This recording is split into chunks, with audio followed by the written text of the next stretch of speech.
Cancer की नकली दवाओं के मामले में ईडी ने कार्रवाई करते हुए 10 ठिकानों पर छापेमारी की। इस दौरान ईडी को 65 लाख रुपए नकद मिले हैं। दिल्ली में कैंसर की नकली दवाइयों का पर्दाफाश होने के बाद दिल्ली पुलिस की क्राइम ब्रांच ने एफआईआर दर्ज की थी। अब उसी एफआईआर को आधार बनाते हुए ईडी ने छापेमारी भी शुरू कर दी है। दिल्ली एनसीआर में 10 ठिकानों पर छापेमारी की गई। छापेमारी में अब तक 65 लाख रुपए की नकदी बरामद हो चुकी है। तो यहाँ पर ईडी ने कार्रवाई करते हुए छापेमारी की है।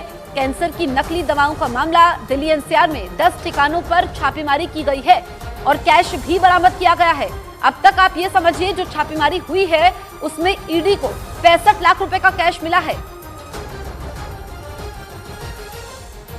तो कैंसर की नकली दवा मामले में ईडी ने आरोपी विफल जैन, सूरज शत, नीरज चौहान, कोमल तिवारी, अभिनय, परवेज मलिक, अभिनय और तुषार चौहान के ठिकानों पर छापेमारी की। 65 लाख रुपए की नकदी जब्त की है। इसमें आरोपी सूरज शत के घर में बीन बैग में छिपा कर रखे गए 23 लाख रुपए भी शामिल हैं। इसके अलावा संदिग्धों के कब्जे से चल और अचल संपत्तियों से जुड़े दस्तावेज भी बरामद किए गए हैं। दिल्ली एनसीआर में तलाशी और छापेमारी की कार्रवाई अभी जारी है। तो ये यहाँ पर आप समझिए कि एक तो लोगों की सेहत के साथ खिलवाड़ हो रहा था। कैंसर जैसी जानलेवा बीमारी जिसमें नकली दवाइयां बाजार में बेची जा रही थी, उस मामले में छापेमारी होती है। 65 लाख रुपए कैश भी बरामद होते हैं। काफी बड़ा ये नेक्सस है। और आप ये समझिए कि बीन बैग में 23 लाख रुपए छुपा कर रखे गए थे। अभी तक 65 लाख रुपए जब्त हो चुके हैं। अलग अलग ठिकानों पर छापेमारी की गई है। 10 ठिकानों पर ईडी ने आरोपियों के ठिकानों पर छापेमारी की है। अभी और खुलासे होने बाकी हैं। कोलकाता में बन रही एक इमारत के ढहने से हुई 9 लोगों की मौत के बाद हड़कंप मच गया।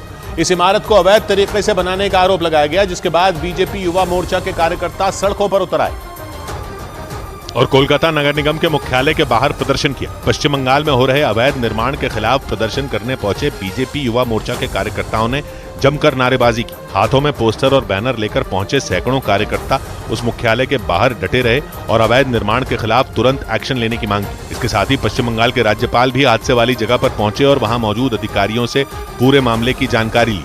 राज्यपाल सीवी आनंद बोस ने पश्चिम बंगाल सरकार से इस मामले में तुरंत एक्शन लेने की मांग की। Government has the option to set up task forces to identify the unauthorized constructions.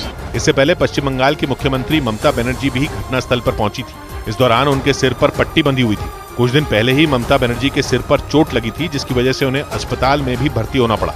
लेकिन इसके बाद भी वो इस हालत में हादसे वाली जगह पहुंची और वहां रहने वाले लोगों से मुलाकात की। एक रोज पहले उस इमारत के गिरने से कई लोगों की मौत हो गई।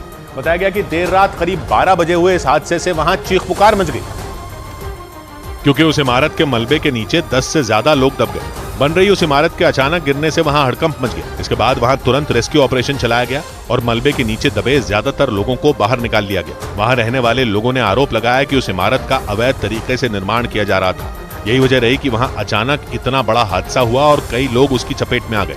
वहां रहने वाले लोगों ने आरोप लगाया कि उस इमारत का अवैध तरीके से निर्माण किया जा रहा था। यही वजह रही कि वहां अचानक इतना बड़ा हादसा हुआ और कई लोग उसकी चपेट में आ गए। बताया गया कि उस इमारत के आसपास कई झोपड़ियां भी मौजूद थीं और वो भी उस इमारत के नीचे दब गईं।